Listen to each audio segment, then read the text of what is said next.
Om Sadashiva Samarambam Shankaracharya Madhyamam Asmadacharya Paryantam Vande Guru Paramparam.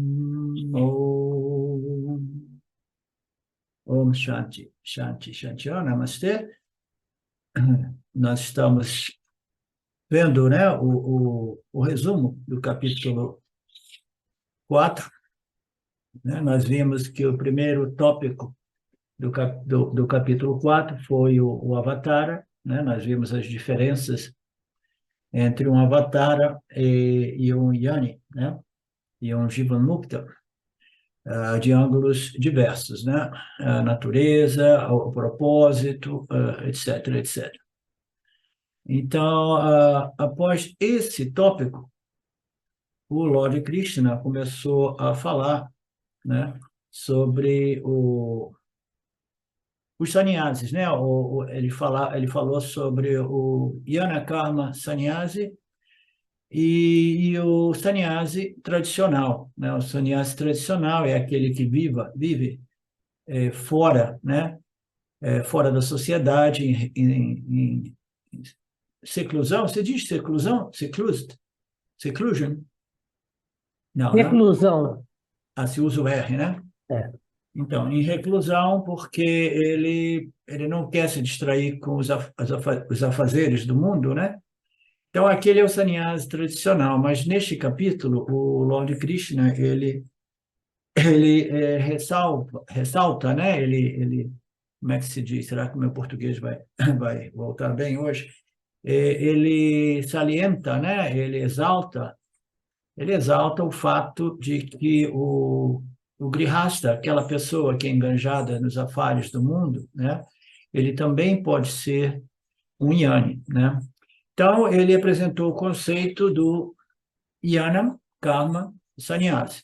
É um sannyasi? Não. Do ponto de vista da tradição, não. Mas interiormente, sim.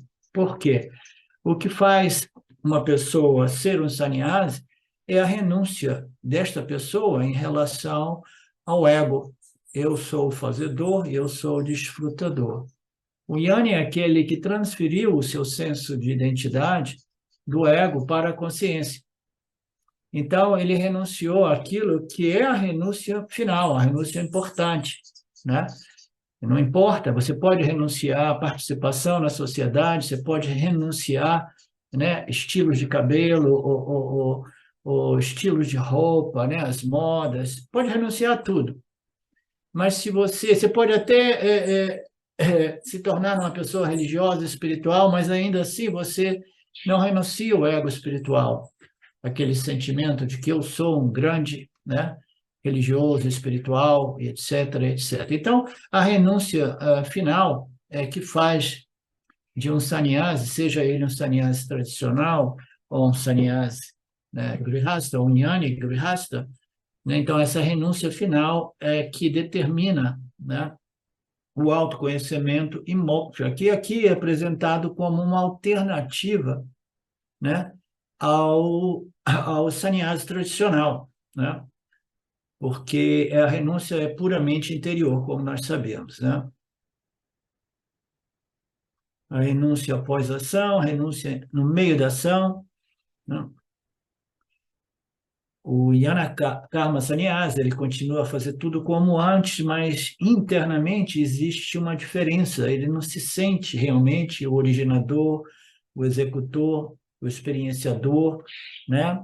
E nós vimos aquela analogia, aquele exemplo, né, do Swami Paramartananda. É como se você tivesse uma casa, aí você vende a casa para uma pessoa que te deixa morar lá em aluguel, né? Então, existem vantagens e desvantagens, né? Mas a gente sabe que, no final das contas, você saber que o corpo-mente pertencendo a Ishvara, você não tem mais preocupações em relação a este aspecto da sua identidade física mental, né? Muito embora você queira ainda limpar a casa, fazer um mínimo de manutenção na casa, etc, etc, mas não tem aquele peso da identificação total. Esta é a minha casa, né? Este é o meu corpo esta é a minha mente, estas são as minhas vasanas e assim por diante.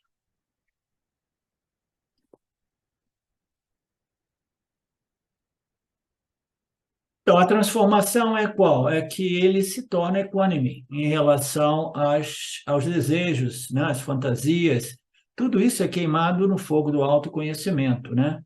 E os sábios identificam os sábios e os chamam de sábios, né? Então, essa transformação, né? Ela é interior, ela se manifesta também objetivamente no mundo exterior, né? Através da observação, né? O modo qual o Yanni se relaciona com o mundo. Aqui o Swami fala não que ele se torne uma pedra de gelo indiferente totalmente, né? Eu conheci alguns caras, não pessoalmente, alguns caras que tinham uma despaixão tão total que parecia realmente uma pedra de gelo, sem nenhuma emoção, né? E um deles foi um discípulo, né, de Ramana Maharshi, né? Mas não importa. Então, o Yanni, ele ainda experimenta o mundo, né? Ele ainda tem uma personalidade mental e emocional, mas ele tem o Yana, que serve como um paraquedas, né? Um parachute ou um airbag, né? Para minimizar os impactos da vida. E o maior impacto, nós sabemos o que é. É dizer assim, ok, corpinho velho, né? É hora de você ir embora, obrigado pela oportunidade, né? E tudo bem, ainda bem que serviu o propósito. Esse instrumento serviu o propósito que foi o meu autoconhecimento. É, é um estado de espírito do Jivan Mukta, né? Que é relativamente difícil, né? Embora seja muito simples, mas não é fácil, né? Por quê? Porque, mas ainda assim o Swami fala, mas uma vez que você esteja maduro o suficiente, você vai se dar conta que vale a pena, que na verdade este é o propósito da encarnação humana, né? Então, a gente não tem nenhuma outra alternativa como projeto de vida que não seja a elevação espiritual e a libertação deste equívoco de identidade, né, que causa tanto sofrimento e amarra as almas individuais neste samsara chakra, né? Então é mais ou menos isso que nós vimos, né? Depois o Swami falou também sobre a diferença, né, dos ashramas. Vocês lembram o que é ashramas? A gente fala o ashram do Nisargadatta Maharaj, o ashram o Nisargadatta não teve ashram do Shimayananda, do Dayananda, né? Então, do Ramana Maharaj, né? O ashram. Então, ashram é um local no qual você vive, né? Convertendo aquelas atividades, né? Aquelas ações em sadhanas, né? em práticas ou exercícios ou aplicações espirituais religiosas, né? Então são todos chamados de ashramas. A beleza da cultura védica é imensurável, é incrível, né? Colocar os 4 ashramas, né? O ashrama da infância, no qual você está lá, né, como brahmacharya, simplesmente se preparando para se tornar um provedor, um profissional, um chefe de família, um dono de negócio, né, que é o segundo ashrama. Então, o primeiro ashrama significa que eu faço da minha infância também uma oportunidade para me elevar espiritualmente, mentalmente, né, religiosamente, né? Então, você precisa de nascer numa família que tem aquela compreensão, de modo que ela passe para a criancinha, né, o fato de, olha, aqui existem regras, princípios, leis, são todas elas elaboradas pelo Criador, precisam ser observadas, né? Então, esses são os pontos importantes a respeito do Dharma, né? Mais tarde você vai estar preparado para compreender a sua real natureza, né? Em Brahman, como Brahman, mas agora você precisa viver totalmente conformado às leis do Dharma, né? Então, ou até mesmo o período de preparação escolástica para se tornar um profissional, um dono de família, que é o segundo ashrama, o ashrama do provedor, o Grihasta, né?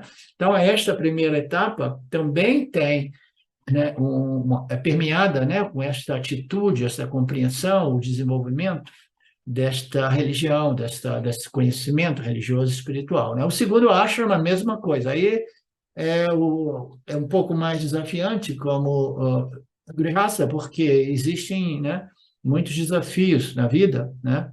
Existem muitos papéis, muitos deveres, né? Muitas ações, né? Quanto maior a família, mais responsabilidade, né? Então, é desafiante, sim, mas aí, mais uma vez, as escrituras védicas dizem que até mesmo o Grihasta, ashrama, o ashrama do Grihasta, o que significa? A vida de uma pessoa engajada na sociedade precisa ser vista como um ashrama, entendeu? É uma oportunidade. Qual é o seu acha? O meu acha é o meu meio ambiente. Onde é que você mora? Eu moro em São Paulo.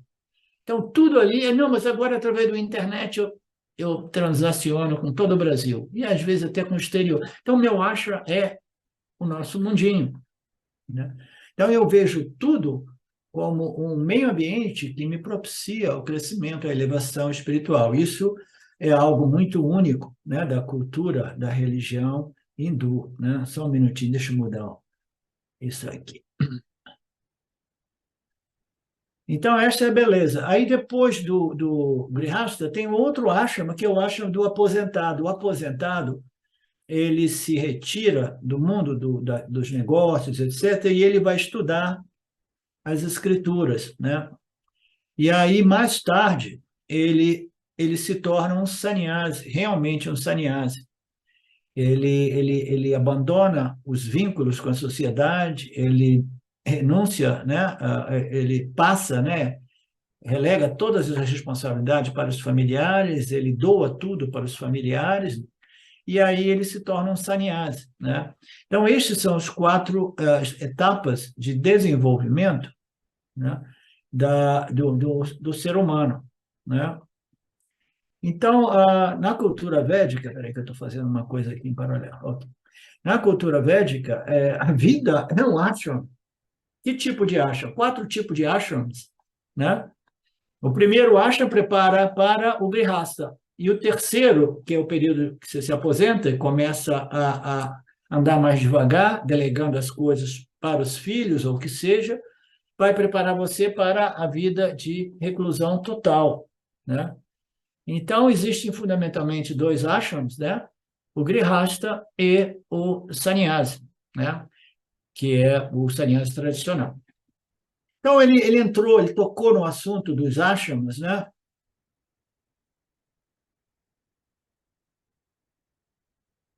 E que os ashrams, ele tem uma passagem importante aqui, que ele fala, sem esta sabedoria espiritual, todo ashram é simplesmente samsara, né? Então, ele está dizendo que até mesmo o ashram tradicional, dentro de um ashram, dentro de um gurukula, né? Lá no ashram do Dayananda, se o indivíduo não tiver essa sabedoria espiritual, ainda assim ele transforma aquilo em samsara, né? Ainda assim é uma escravidão, porque não serviu o propósito dele se elevar ao ponto de renunciar à identificação com o ego, e no processo purificar este ego, né? As pessoas pensam que o Yanni não tem ego. Não, o Yanni tem um ego mais sábio, um ego mais purificado, né? Então, todo esse processo de refinamento e purificação do corpo-mente conduz, né, à libertação. Mas se isso não ocorrer nem mesmo através de um estilo de vida tradicional sannyasi, ou até mesmo a vida, aquele estilo de vida se torna samsara.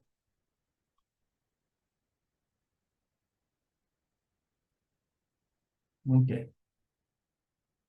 Então, o Lord Krishna exalta muito o Grihasta, e tem um outro aspecto a respeito do Grihasta, é que a inteira sociedade depende dos grihastas, né? Os grihastas são aqueles que movem a economia, que geram empregos, né? E que sustenta, né, o tecido social, são grihastas, né? Então, os grihastas, eles vão prover, né, prover sustentação aos brahmacharyas, aos infantis, aos crianças e os adolescentes, É o Grihasta que está mantendo eles e o Grihasta que está mantendo os ashrams também, entendeu? Dos sannyasis tradicional. Então, sem os Grihastas, a sociedade colapsa. Vocês entendem? Então, a importância do Grihasta também é deste ponto de vista. O mundo não se sustenta sem o Grihasta. O que é o Grihasta? É um estilo de vida no qual você está engajado, envolvido com a sociedade, exercendo diversos papéis, né? E neste processo você está fazendo um serviço social para a sociedade, mas você precisa fazer um serviço para si mesmo, que é o serviço de transformação espiritual, né? De crescimento, elevação espiritual, através dessas interações com o seu campo, né?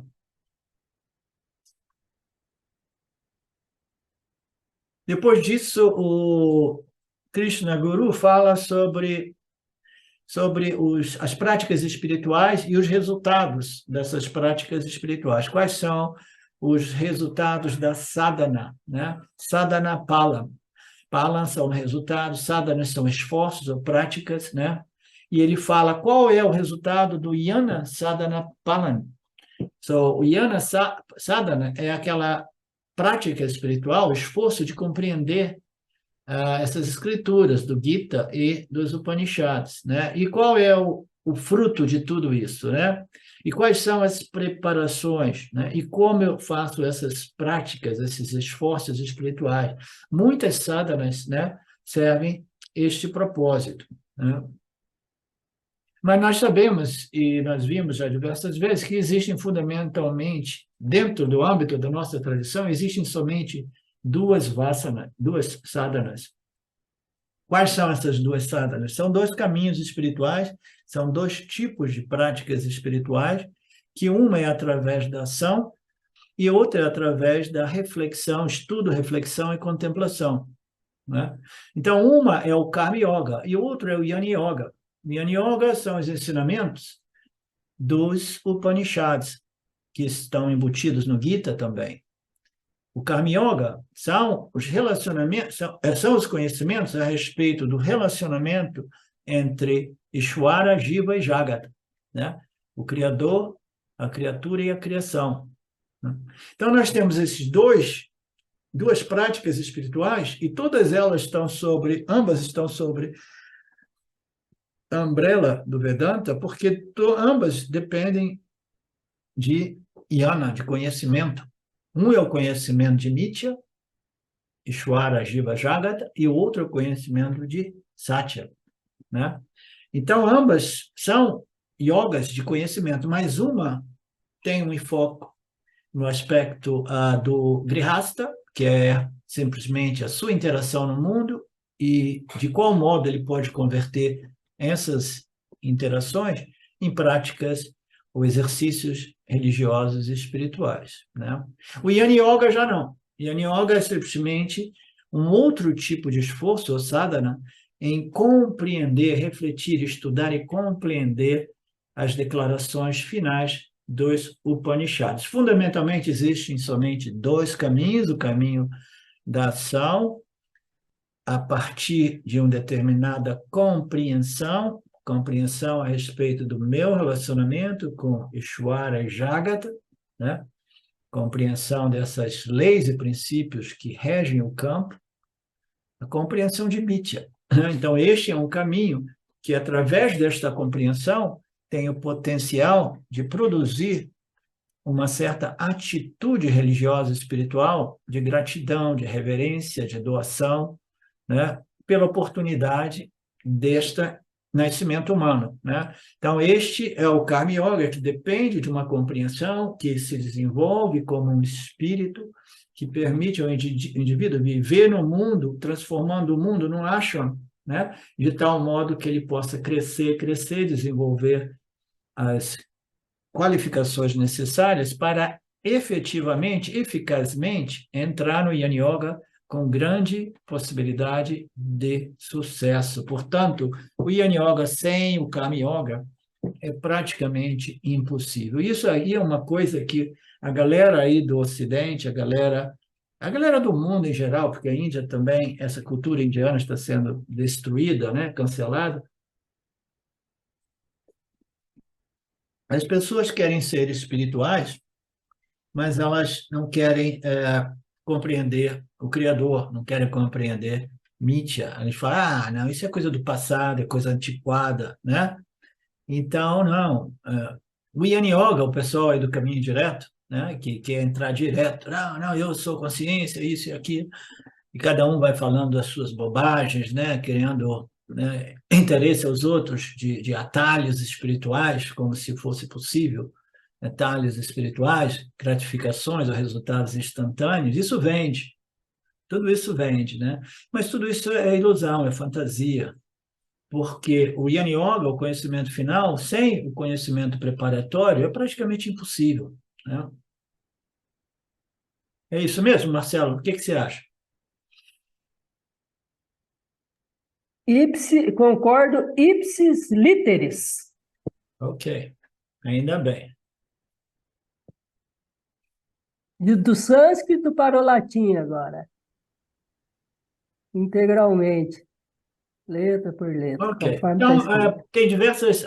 Ele apontou aqui algumas práticas, os esforços, os sadhanas, fundamentalmente tudo dentro do âmbito do Karma Yoga.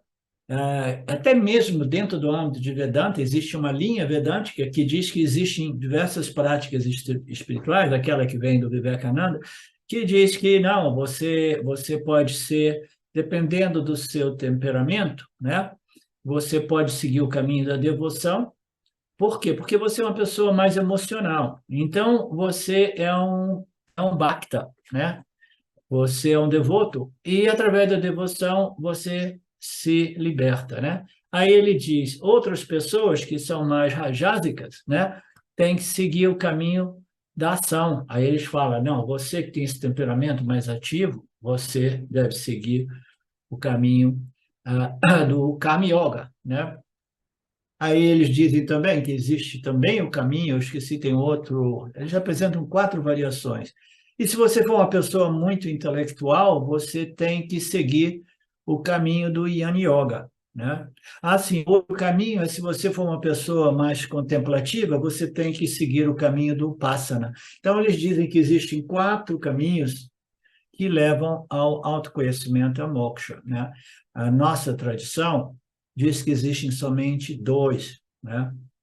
Porque o Karma Yoga, o Vipassana Yoga e a devoção está tudo dentro do âmbito do Karma Yoga. Na verdade, a devoção é uma característica que permeia tanto o Karma Yoga quanto o Jnana Yoga. Você tem que estar devoto espiritualmente, religiosamente para Ishvara ou Brahman, né?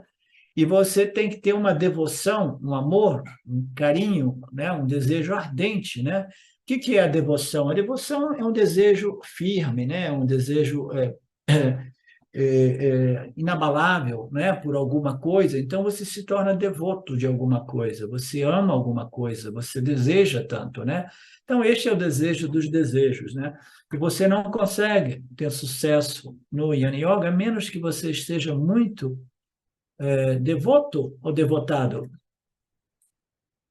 Devotado.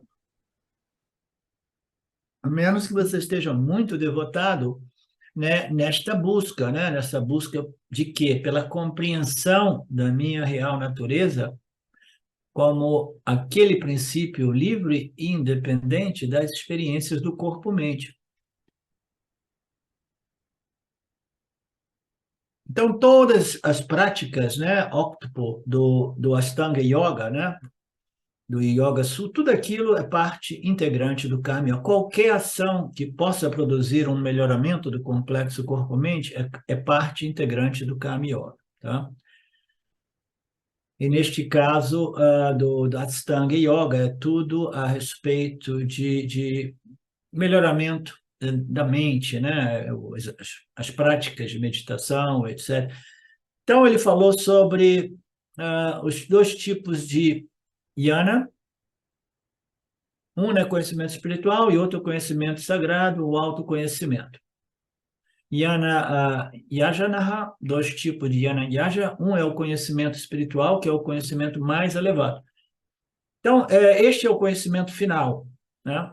E o outro, Yana Yajana, é o conhecimento preparatório, tá? Que também é um conhecimento. Por isso que eu digo que o Karma Yoga é uma yoga de conhecimento, Yana, né? Mas é um Yana preparatório, é um conhecimento que prepara, purifica, refina o complexo corpo-mente para ele entrar no Yana Yoga, né? Bem qualificado.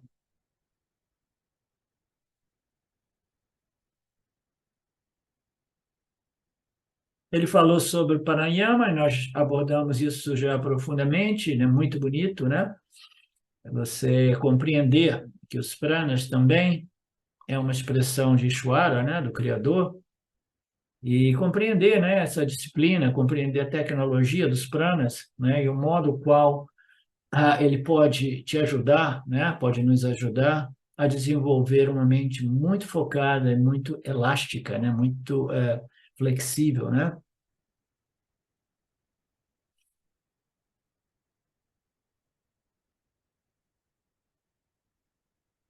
Ok, e ele disse também que todas essas práticas, é melhor que elas tenham, quando você entra no Jnana Yajna, você precisa de um guru. Antes, né, todas as outras práticas preparatórias, você não precisa realmente de um guru, né? Você pode simplesmente, você não precisa realmente de um teaching guru, um guru que ensina o que? As escrituras, né? As escrituras do Jnana Yoga, né?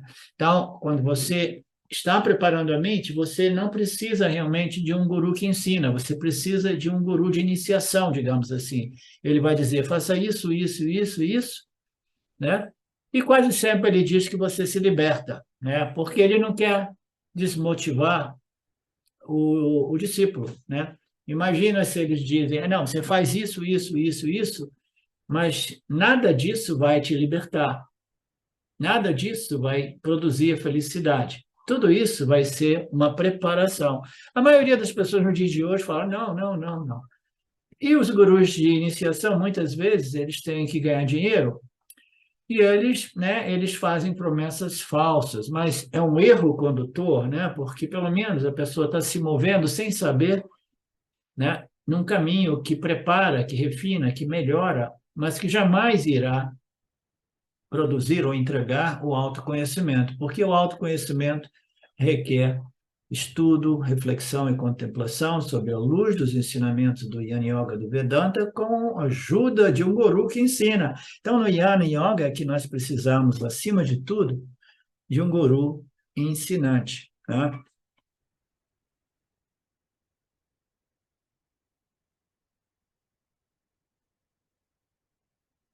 Então, ele falou sobre a importância, né, desse relacionamento com o guru, o serviço, a prostração, o respeito ao guru, é parte da sadhana. Aquele que tem fé nas escrituras e fé no guru, né, tem a possibilidade de controlar a ignorância, né, de minimizar e alcançar esse conhecimento que liberta.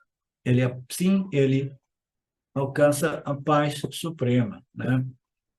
E é muito difícil encontrar estudantes que tenham realmente, sejam devotados aos ensinamentos. E ainda mais difícil, né, que tenham uma atitude realmente, né, de reverência e respeito ao guru, né? Porque nos dias de hoje, né, o ego humano, ele se esqueceu de determinadas atitudes, né? Então, existia na cultura védica do passado. Portanto, você precisa ter fé nas palavras do Guru, que são as palavras das Escrituras, né? No início vai ser difícil você engolir e aceitar as declarações finais dos Vedas e do Vedanta, e você não precisa desenvolver uma confiança cega, mas você precisa de embasar a sua confiança na lógica. Para isso, você precisa de um intelecto já mais preparado, né? E fique à vontade de fazer perguntas, mas jamais, rejeite as escrituras e o professor, né? Pessoas que rejeitam, mas as pessoas que rejeitam, quase sempre, elas nunca foram discípulos de verdade, elas nunca desenvolveram realmente uma apreciação e um valor, né? E uma confiança nas escrituras, né? São pessoas que ficam divididas, aí, tem alguma coisa aqui que eu posso pescar e integrar na minha compreensão, entendeu? Mas são pessoas que não querem realmente passar por esse processo de conversão ou transformação ou transferência de identidade do corpo-mente para a consciência, né? Então, elas ficam meio assim, aí no final elas vão embora, como acontece frequentemente com pessoas que se associam a mim, né? E depois vão embora, sem saber que estão perdendo uma possibilidade, né, muito maravilhosa, muito importante, né? Nascer, né, o nascimento humano em associação com as escrituras, em associação com o guru, com o professor que ensina, né? É um raro evento, né?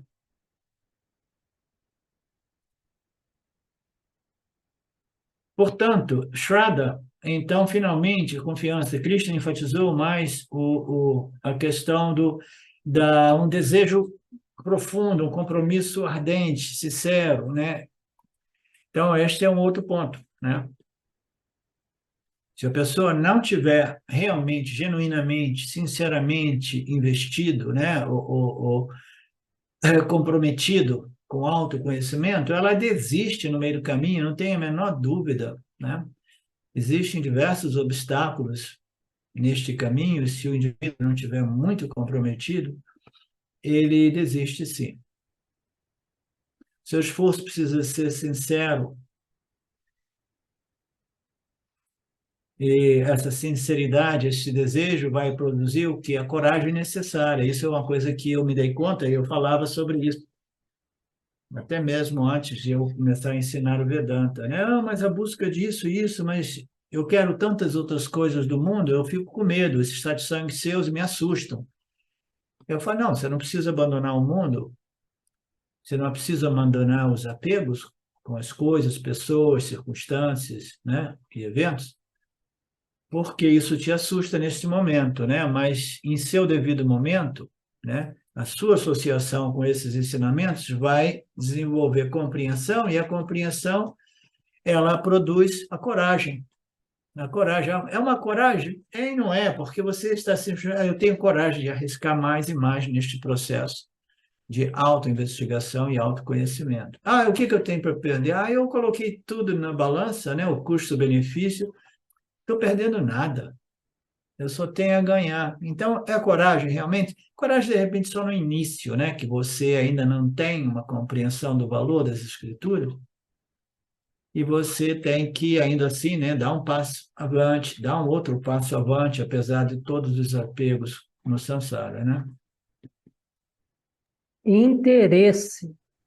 A gente sempre vai atrás do interesse. Sim? Qual seria o interesse, Marcelo? Qual é o seu interesse? O meu é moksha, Então, entendeu? Quando a gente está nesse o pé em cada canoa, a gente está com interesse em outra coisa, que a gente tá pesando mais o outro lado, entendeu? sim. Ok, é bom saber que você está com os dois pés na mesma canoa, Marcelo. E não é furada. Ótima essa. Nenhuma das duas canoas, não, é a mesma canoa e não é uma canoa furada. Então, eu tenho que seguir a minha convicção sem preocupação a respeito do que os outros possam pensar de mim. Você pode chegar num ponto de viver praticamente uma vida solitária, né? Isso é uma coisa inevitável. Eu não falo muito isso para não assustar vocês, mas na medida que a gente cresce com autoconhecimento, a solidão é uma coisa maravilhosa. Mas as pessoas que vivem apegadas nas pessoas e nas coisas do samsara, imaginam que a solidão é a pior experiência, a pior coisa na experiência humana. Meu pai é um exemplo, 94 anos, sofrendo a solidão total, né? Falta de crescimento, falta de maturidade, né? Então, você vai crescendo, você vai ficando mais e mais só. Por quê? Porque as pessoas são tão infantis, comparadas aonde você se encontra neste processo, que você pode se relacionar a nível prático, mas você jamais consegue ter um relacionamento, né? Um relacionamento mais envolvente, a nível de samsara com ninguém, entendeu? Eu não consigo, eu mantenho as coisas a nível muito superficial, oba-oba, quando tem que ir num evento. Algumas pessoas querem se tornar amigas. Eu tive um exemplo recentemente, sem se dar conta que eu não tenho interesse em amizade samsárica, né?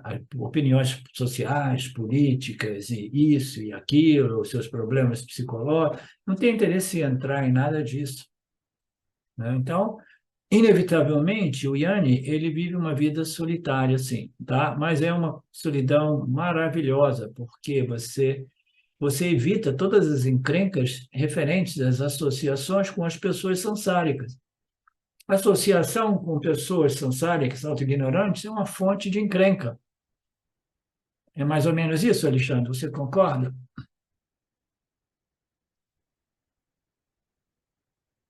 Então, você vai mantendo aquelas associações, não, é do meu trabalho, é disso e daquilo, mas, além daquelas necessidades, aqueles papéis, aqueles relacionamentos a nível prático, né, você fica atento, porque os relacionamentos, eles criam karma, né?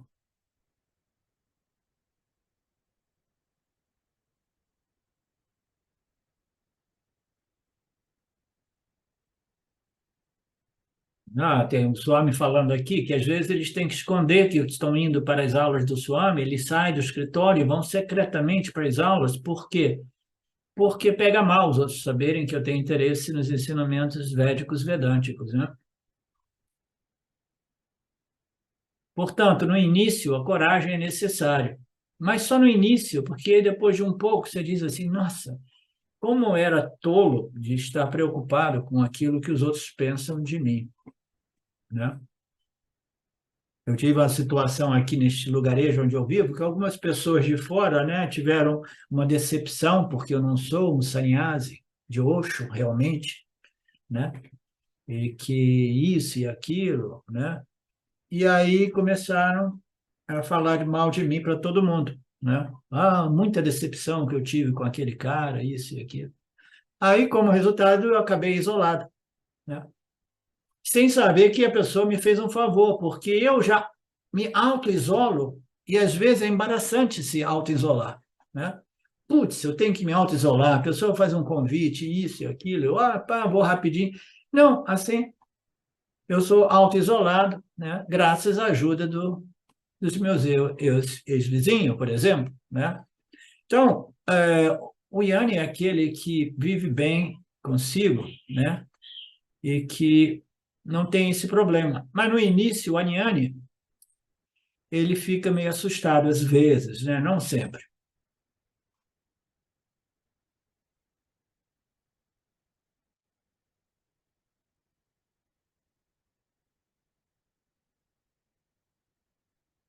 Então é isso, é o conhecimento que remove a ignorância, não existe nenhum outro elemento, do mesmo modo que a luz remove a escuridão, né? Não, o silêncio remove a escuridão. Ok, então você entra na sua casa num dia que não tem luz, né?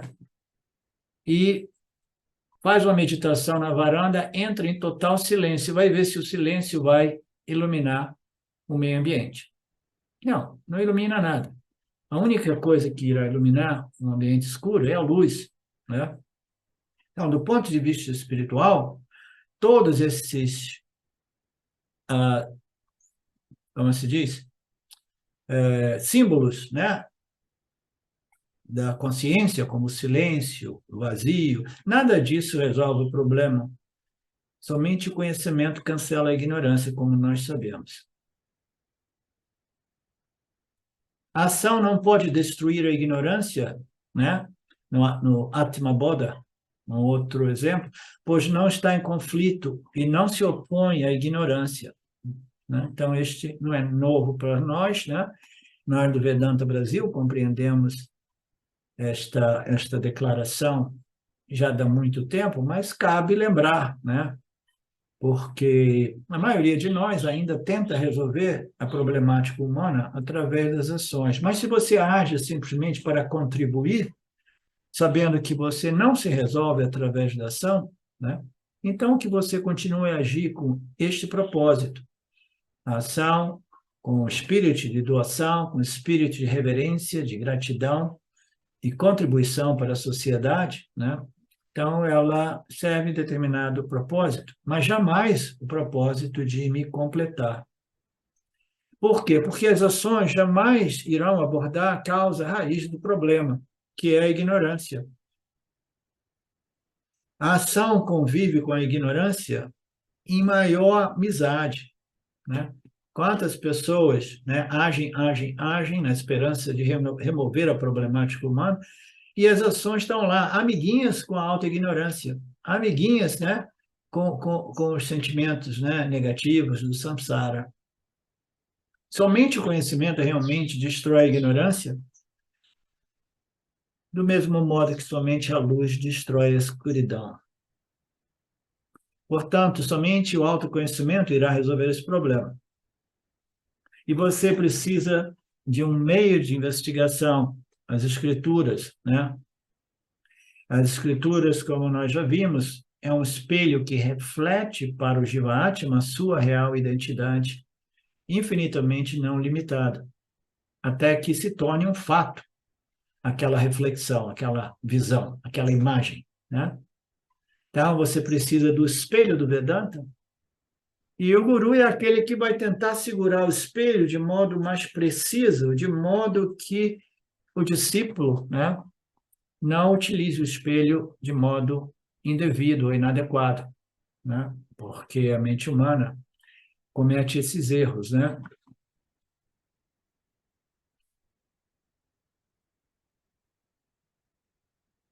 Eu preciso do espelho. Eu preciso ver a minha face original. Essa é uma expressão antiga, né? É um período que se falava disso. Ah, a face original, a face original. Eu não compreendia nada disso, né? O Bhagwan Rajneesh, na época, falava às vezes da face original, sem elaborar nada, naturalmente, né? Então fica tudo meio vago, meio abstrato, meio místico, né? Face original em analogia, porque os ensinamentos completos, eles produzem essa reflexão e você vê a sua face original, né? Qual é a sua face original? Satchitananda, né? A minha natureza, existência, consciência, né? Infinitamente não limitada. Então, essa escritura, ele é um espelho e o guru serve para, né, nos ajudar a nos vermos claramente. E numa outro exemplo, ele apresenta essa passagem, né, do Gita, né, no qual o Arjuna, toda ação sem exceção, culmina em conhecimento, nós vimos isso, né?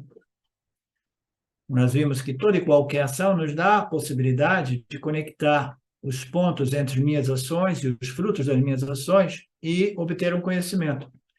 Mas existem bons conhecimentos e conhecimentos equivocados, né? Então, a gente vai acumulando conhecimento bom, conhecimento ruim, né?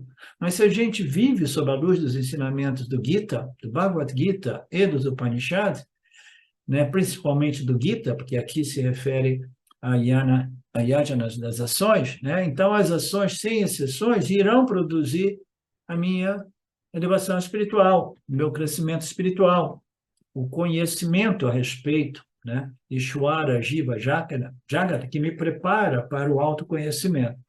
Então, siga as escrituras, seja um Karma Yogi, e, sem exceção, esse conhecimento irá culminar em autoconhecimento. Então, nós temos o Yana Yajana, é o próximo sadhana, né? O meio direto de libertação com relação a todas as outras sadhanas. Então, nós temos um meio, e somente um meio, direto para a libertação, e nós temos uma infinidade de meios intermediários, né, ou meios preparatórios para a entrada no meio direto para o autoconhecimento. Então, existe uma infinidade de ruas ou avenidas que nos levam no portal de entrada a Roma, mas na entrada em Roma existe somente uma via, uma avenida. Do mesmo modo, existe uma infinidade de sadhanas que nos levam no altar do Jnana Yoga.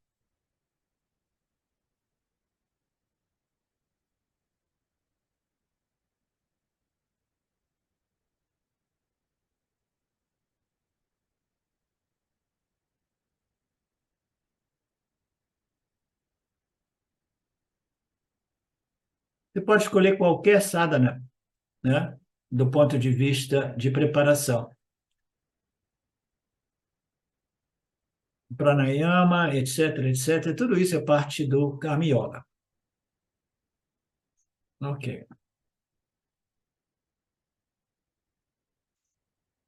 Mas com relação ao Jnana Yoga, nenhuma opção existe, não existe alternativas, existe somente este Shravana, Manana, Nididhyasana, né?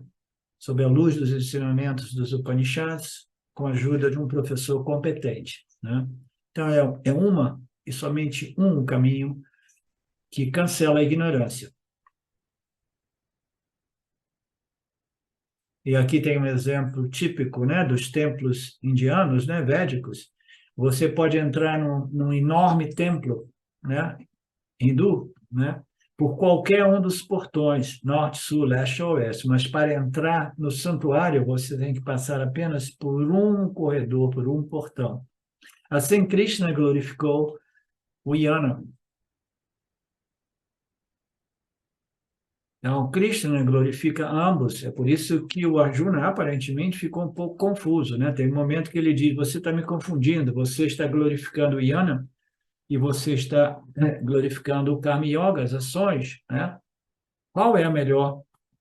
Qual é a melhor sadhana, né?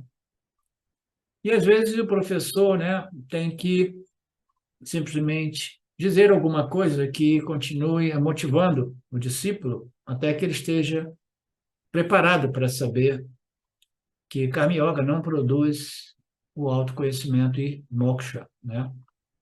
Se você diz no início, né, o Arjuna estava buscando uma desculpa, né? Ele estava querendo uma confirmação, né?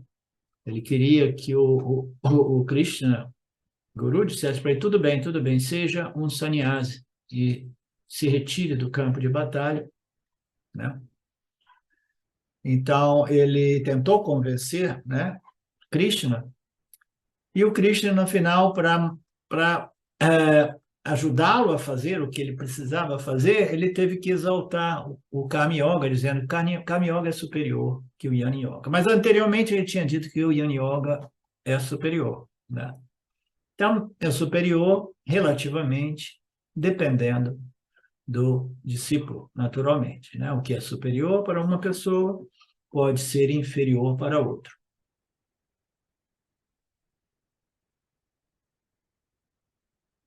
Então, ele falou sobre os benefícios do Jnana, do autoconhecimento, né? Então, o número 1 é Moha Nasaha.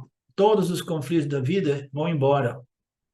Não porque eu tenho controle sobre o futuro, não porque eu tenho conhecimento do futuro, mas o conhecimento, o autoconhecimento, me dá a força para lidar com qualquer que seja o futuro, né? Todos os nossos conflitos nascem da fraqueza em lidar com os nossos Prarabdha karmas, nossa incapacidade de aceitar as coisas assim como elas são, e a gente quer as coisas exatamente como nós queremos que elas sejam.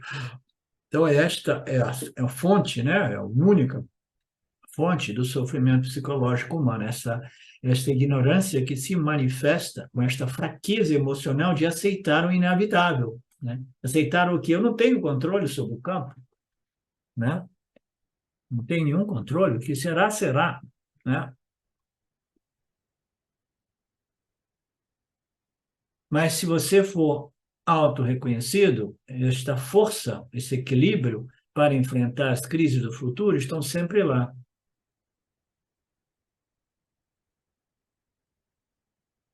As condições podem ser favoráveis ou desfavoráveis, mas eu permaneço confiante.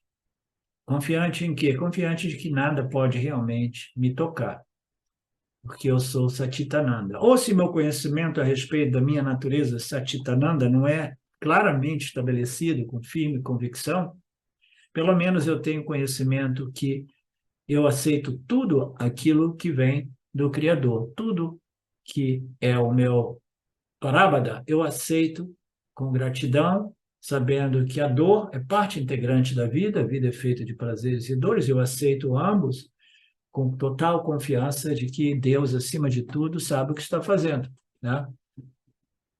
Então, são dois níveis de conhecimento que nos dão esta força e equilíbrio mental, emocional, psicológico.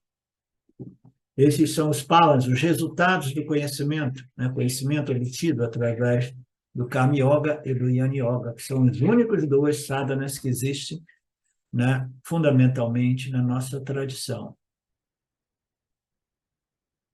Então, aqui ele fala, imagine, né, um Jnana que vem para o interior de Goiás, uma fantasia de que, de repente, a gente pudesse começar um pequeno ashrama, no qual as pessoas viveriam, né, interessadas em práticas diárias, né, de satsang vedântico, e vivendo as suas vidas, né?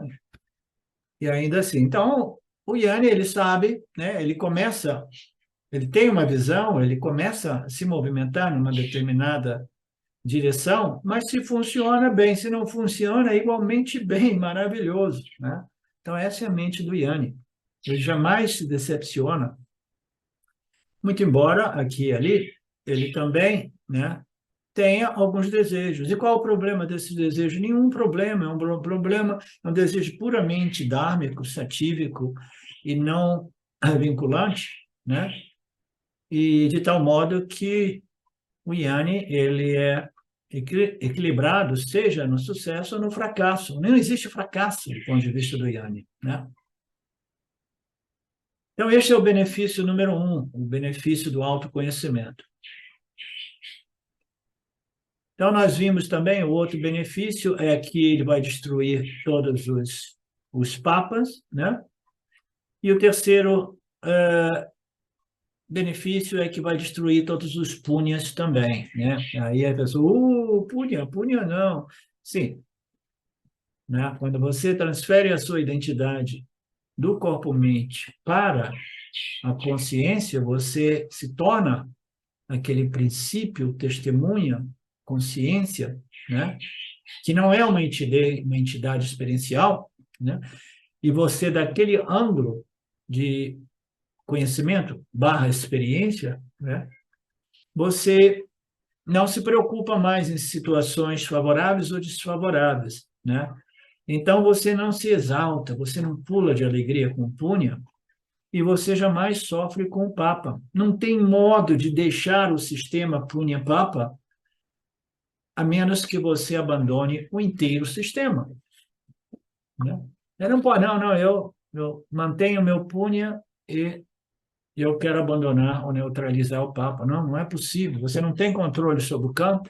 Se você estiver identificado como um agente que age e experimenta, você inevitavelmente experimentará todos os pares opostos,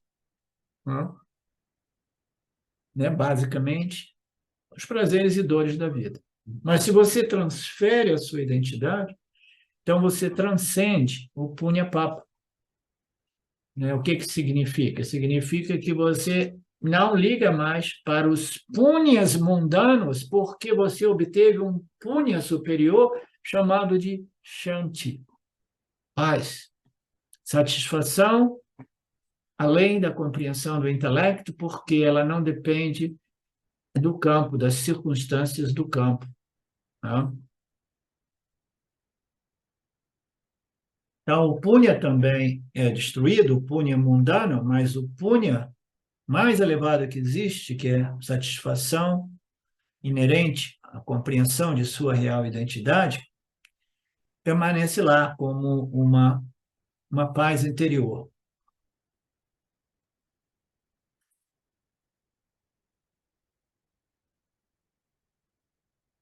E o último palam é o autoconhecimento, né? A compreensão de que você não é nem a onda do oceano, nem o oceano, você é a água. Portanto, a onda e o oceano existem dentro do meu âmbito, né? Esta é a compreensão mais filosófica e mais difícil para os estudantes do Vedanta assimilarem e aceitarem, né? Até que se torne um fato, né? Não, Ishvara e Jiva, né, representados pelo oceano e a onda, existem dentro do meu âmbito. Por quê? Porque eu sou a água e eu acomodo ambos, né? Então, eu sou a consciência e a existência e dentro de mim existe o fenômeno Ishvara, Jiva, Jagata, né? Portanto, eu sou a fonte e eu permaneço livre e independente desses fenômenos que ocorrem dentro de mim, né? Parece pura filosofia, mas não, este é o palam, resultado mais profundo e mais libertador decorrente da assimilação desse processo vedante. Porque somente esta compreensão irá, né, minimizar ou extensivamente cancelar este medo constante da mortalidade do corpo, né? A ideia de que, né, eu morro, o meu corpo morre, a minha existência, a consciência também morre, né? Então eu preciso compreender que eu sou a água, o oceano, as ondas podem ser destruídas, o oceano pode até secar, né?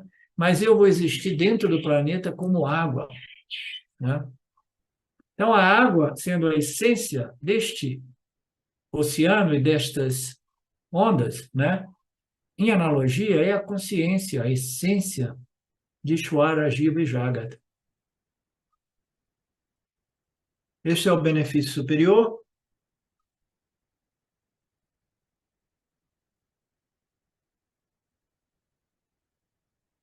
E nós voltamos para daqui a 10 minutos, Hariom, para dar início ao capítulo 5, ok?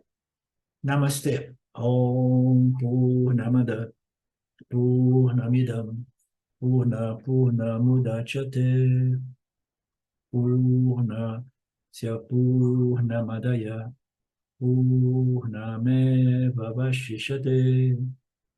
Om Shanti Shanti Shanti. Namastê.